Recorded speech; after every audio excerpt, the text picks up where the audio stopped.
And welcome back to the Big Red of B. Schneid Show, guys. I sat down with 2026 running back Jamal Rule from Charlotte, North Carolina. But before we get into that, be sure to like, comment, and subscribe, and go check out other exclusive recruiting interviews. Now let's roll into it. I mean, people don't know this, but it's been my dream. I always wanted to be a football player. So just to live out my dream, it feels great to be out there. Jamal, when you were making your decision, simply why did you choose Nebraska? Um, I'll say the biggest part is probably the community vibe I got, just the people down here, the loyalty that they have for Huskers and everything like that. So yeah, a big portion was the people. And another thing was the relationship I had with Coach Rule and Coach EJ. That was a big part too. Me and them two got really close over the recruitment process, so it kind of made it an easy decision. You mentioned the relationships with the fan base and how Nebraska's fan base has always been known to be very passionate and loving of the players. But that leads me to my next question, Jamal, was what stood out about Coach EJ Barthel when you was recruiting? Um, he told me that I was just gonna have to. He just kept it real with me, honestly. I mean, not to make a long story short, he just kept it real with me. He told me he wasn't gonna give me anything. He was gonna work with me, give me opportunities, but I was just gonna have to come shine. That he was gonna develop me, and he showed that with Emmett Johnson this year. So I got clarity on that. So yeah, he just kept it real with me. Just told me I got to go out there and do my job, and I'll get the opportunity. You committed in June before Emmett had that breakout year. He was the first All-American, first team since Levante David for the Huskers. When you watch that, how much does that excite you going into this running back room now? It excites me a lot. Like I said, EJ just showed his skills whenever it comes to developing running backs, and now Emmett's off to the NFL, so we all got to step up. And I got to get close with the other people in the running back room. So yeah, we're all just ready to go. We got big shoes to fill, especially with that breakout season he had, but we're ready for it. You being 6 foot over 200 pounds, you're already built like a Big Ten running back. But what else can you bring? I've also seen that you can be a receiver out of the backfield as well. Yeah, I'm good with my hands. I had to work on that in my younger years. I used to not be able to catch a cold, but got better with that. I feel like I have a good, decent speed. I mean, the whole season I didn't really get caught in open field. And then also I'm just like I like contact, so be able to bring some physicality in the room too. So you mentioned you always wanted to be a football player. At what moment during your childhood did you really start to be like, I want to play college football someday?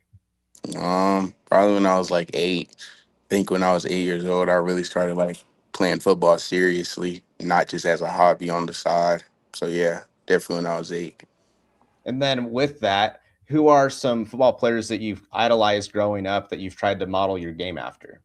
Marshawn Lynch, Dalvin Cook, Adrian Peterson. Yeah, those are three main guys. So I know they weren't your coaches in high school, but former Carolina Panthers, Greg Olson, Luke Kuechly, and Jonathan Stewart, coach at your middle school. How have you been able to connect with them, and what advice have they given you as you've developed over your tenure? Uh, yeah, I got to build a relationship with them. They're all really cool guys once you get to know them, and they just told me like pretty much how everything's gonna go. I'm gonna have to go up there, do what I gotta do. I'm gonna have to work. It's really no days off. And I took what they said really serious because they all been at the level that I want to get at. So yeah. During your high school career, where was a moment that you faced some adversity that really felt shaped you and made you a better football player? I'll say my junior year at Charlotte Christian, whenever I broke my hand, my left hand in two places, I had to sit out for a few months. I mean, not a few months, a few weeks. But, in that time, I was just trusting God's plan for me. You know, I just had to trust that He was working in ways that I couldn't see because at the moment I felt hopeless. So I just had to lean on my teammates, lean on my coaches, lean on my parents, everybody to like lift me up in that dark moment in my life. You mentioned God. Faith must be a big thing for you. I believe you have it in your social media bios as well. How has that really shaped your life? It's been great. The past 2 years, it got more serious because, like I said, I've been through a lot. So I just started taking God more serious, and this has been making my life better.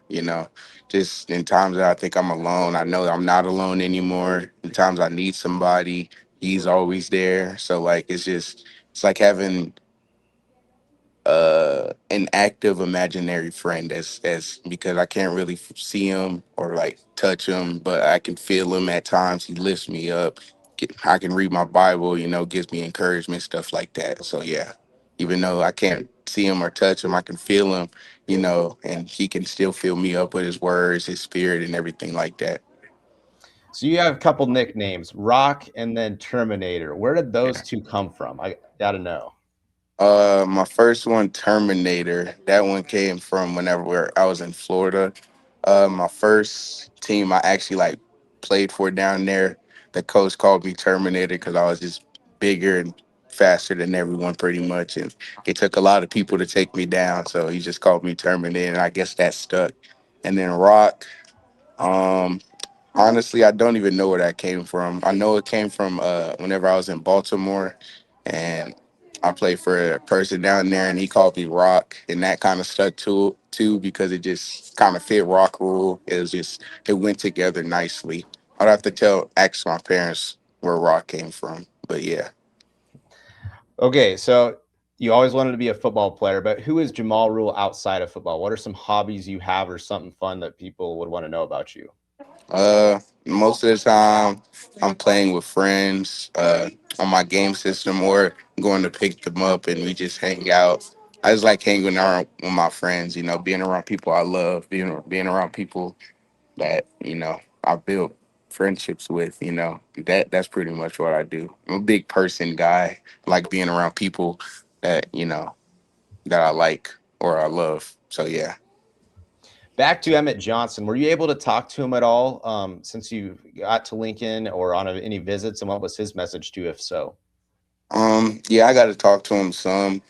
We be texting sometimes, but he was just telling me just go like everybody said, just go in there, uh, get to work and just make the most of your opportunities. And then I want to know, what is your message to Nebraska fans as you or get to go on as a Husker? Just want to tell them that I'm gonna get in there, work, and just do whatever I got to do, no matter where that place is, to just help the team and get us this natty next year. And will you be joining the Huskers for bowl practices in Vegas? Yeah, I will. I'm flying out there. I think on the 25th in the afternoon, somewhere up in there. How crazy is that to think? Like you just were playing high school football, now you're going to Las Vegas to practice for bowl. Yeah, it's a little crazy. It's a little adjustment, but like I said, I always wanted to be here. So, it's gonna be tough leaving my family and friends back at home, but it's kind of a bittersweet feeling. I'm excited to go into my new life, but I'm gonna miss some people back in North Carolina. Well, Jamal, I'm assuming you're working out right now, or you're in the middle of your workout. So Yeah. I really appreciate you coming on the show and wish you the best of luck. For Bobby Schneider and Jamal Rules signing off.